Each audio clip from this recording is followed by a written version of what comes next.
Hey, beautiful healthcare human. I hope you are well. Welcome back to the podcast. Today, we're talking about releasing the need to know how you're going to get from A to B. So many of you come to me with this concern and fear and worry that you don't have it all meticulously planned out. I was coaching an incredible clinician this week who is a couple of years into her career, and she came to me with a question.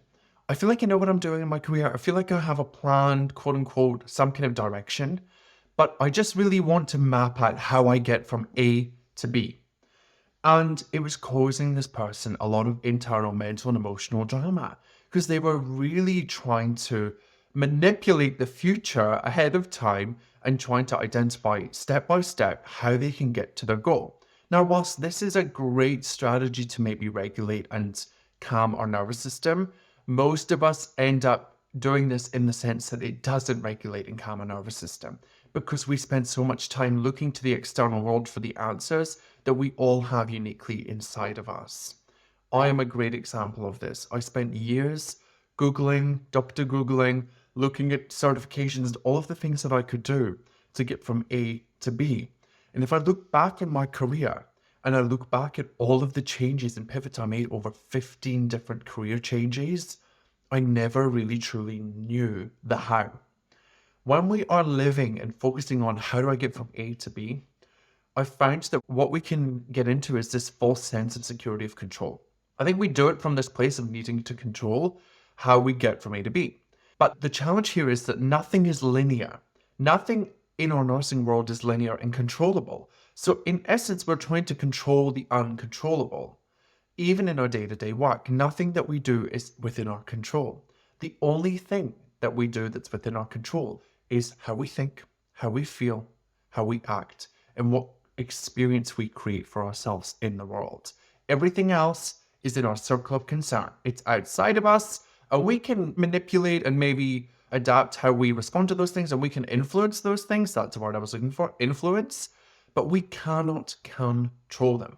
And from day dot, I feel like we've been told this lie, that we have some superpower of control over our partners, our relatives, our family, our kids, our managers, our patients.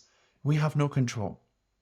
So all we can do in trying to identify and work out how we get to where we want to be is to release control. It seems counterintuitive, but we need to release the control. We can loosely plan where we're going. We can map out the steps that might get us to the goal, but we also want to be open and flexible in our approach to achieving our goals.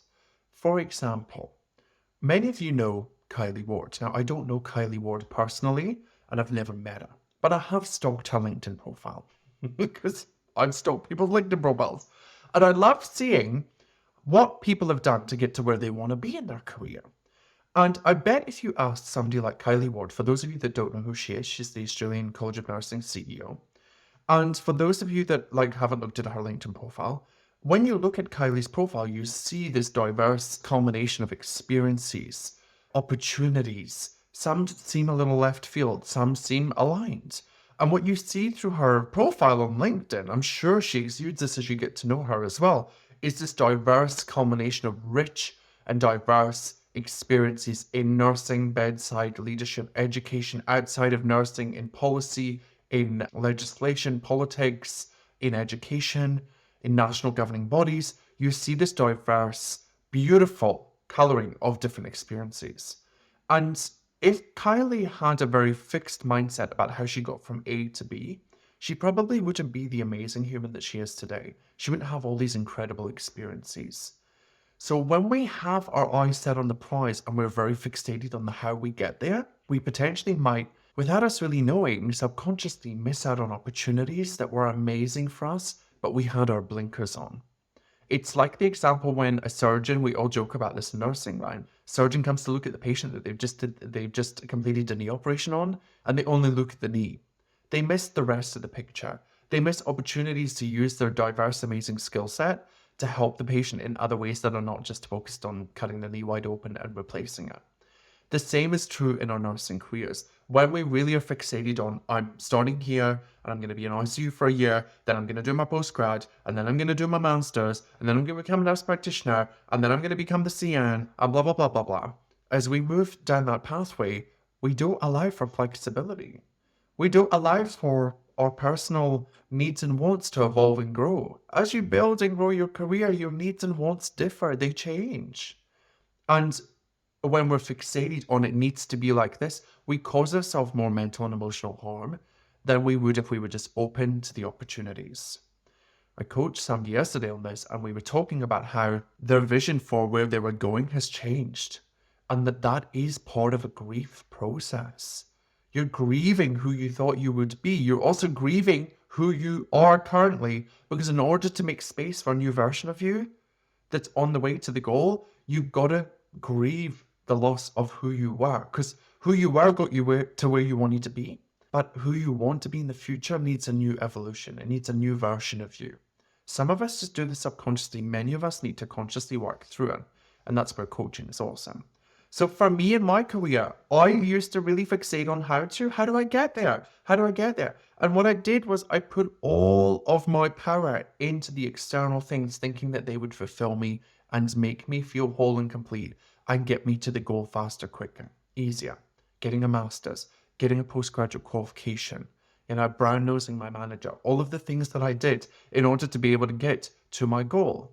Now, I thought that it would be linear. I thought I would just build my career up through ICU and I'd become a nurse educator. But that's not what happened for me, because I was open to the opportunities that presented in front of me.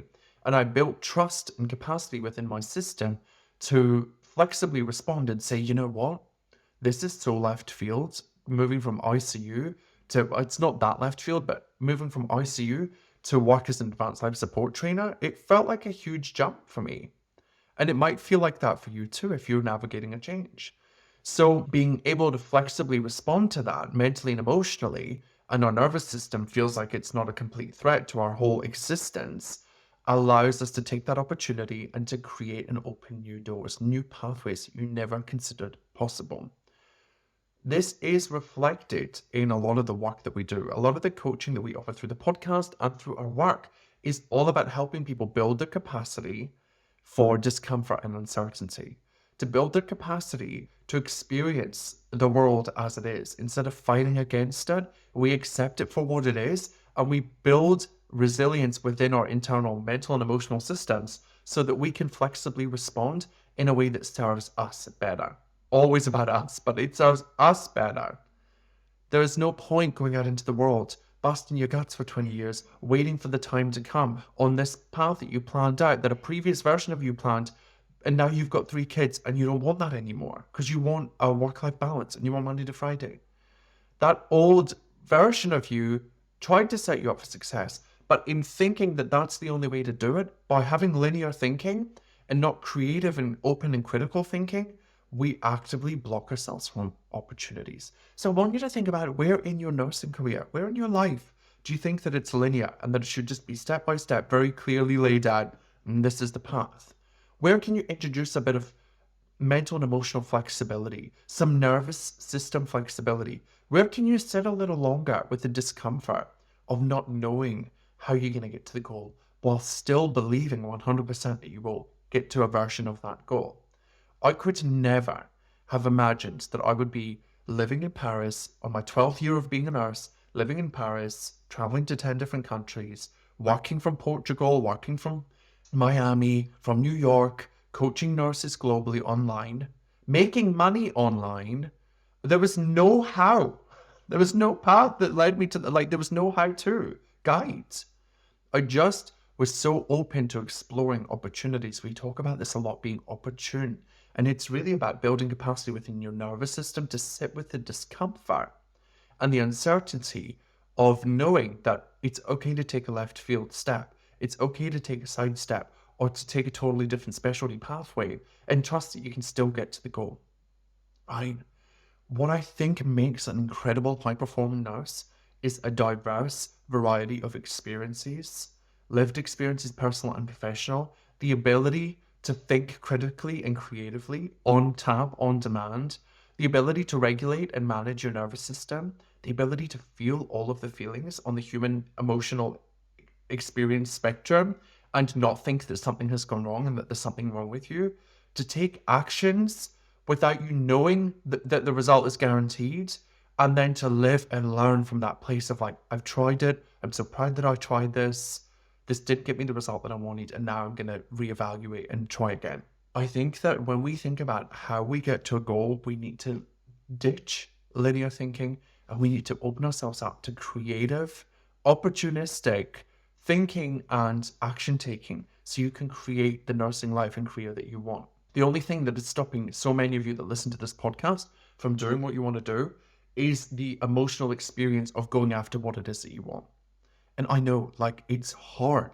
Feeling our feelings and our emotions is difficult, but there is no dream life without going through the discomfort. It's impossible. It does not exist.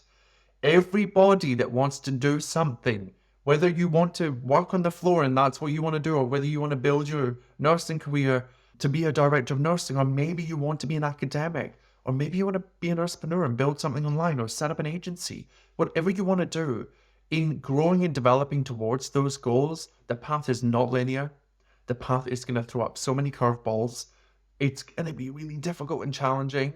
You're going to have lots of thoughts that don't serve you. You're going to have lots of feelings that come up that are just experiences that you've drawn from in your past lived experiences, and you're going to have to navigate through them. I truly believe that the missing piece in nursing and humanity is our ability to critically think and to feel and allow ourselves to feel all of the emotions, everything that we experience. Because our dream life is on the other side of feeling and sitting with and experiencing the discomfort. So many people think that we need more confidence before we do something. Confidence is an emotion, but we don't need more confidence. We need to be courageous. We need to take courageous action in order to then feel confident in something that we pursue moving forwards. And trust and know that the thing that seems a little left field, that maybe feels like it's pulling you off path, maybe that is the path for you. Maybe like there is no off path. Maybe there is no path. Maybe, just maybe, you create your own path. I was saying this yesterday to the person that I was coaching, and they had a little aha moment. And they were like, oh my goodness, you are so right. This is my path. There is only one version of me. I'm trying to create a result in my life, in my nursing career, based on other people's dreams and expectations of me, not what I want. I want you to really sit with that. So powerful as we move into 2024.